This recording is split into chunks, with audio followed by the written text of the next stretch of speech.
খুব ইন্টারেস্টিং ঘটনা ঘটে গেছে পল্লিগ্রাম টিভি ইউটিউব চ্যানেলে ভালোবাসার বন্ধু নাটকের প্রথম পর্বটি। ভালোবাসার বন্ধু নাটকের প্রথম পর্বটিতে আপনারা দেখেছেন শফিক বেকার থেকে এবং পরিবার তাকে অনেক কথা শোনায়, সে কাজ বিষয় কিন্তু কোনো ধরনের কাজ পায় না।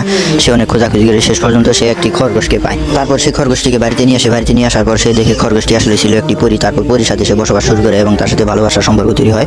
এক পর্যায়ে সেই পরীটিকে বিয়ে করে। শফিকের পরিবার এই পরিসন্ধানটি জানার পর তারপর তারা কবিরাজের কাছে যায় এবং তার শফিকের পিছু ছাড়ানোর জন্য কবিরাজকে দিয়ে তারা বিভিন্ন ধরনের তাবিজ মন্ত্র করে বাড়ির আশেপাশে লাগিয়ে দেয়। কি ঘটতে চলেছে ভালোবাসার বন্ধু নাটকের 2 নম্বর পর্বটিতে আজকের এই নতুন ভিডিওতে আপনাদেরকে জানিয়ে দিব কবে আসবে ভালোবাসার বন্ধু নাটকের 2 নম্বর পর্বটি। তাই বিস্তারিত সবকিছু জানার জন্য না টেনে আমাদের সম্পূর্ণ ভিডিওটি দেখুন। তো চলুন বেশি কথা না বলে আপনাদেরকে জানিয়ে দিই কবে আসবে ভালোবাসার বন্ধু নাটকের 2 নম্বর পর্বটি। হ্যালো এভরিওয়ান, আসসালামু আলাইকুম। আপনারা সবাই কেমন আছেন? আশা করি আপনারা সবাই ভালো আছেন। ইতিমধ্যে ধুমধারাক্কা ঘটনা ঘটে গেছে পল্লিগ্রাম টিভি ইউটিউব চ্যানেলে ভালোবাসার বন্ধু নাটকের প্রথম পর্বটিতে। আপনারা যারা নাটকটি দেখেছেন তারা অবশ্যই আমাদেরকে কমেন্ট করে জানাবেন নাটকটি আপনার কেমন লেগেছে, এবং এখনো যারা দেখেনি তারা অবশ্যই এখানে দেখে আসতে পারেন পল্লিগ্রাম টিভি ইউটিউব চ্যানেলে।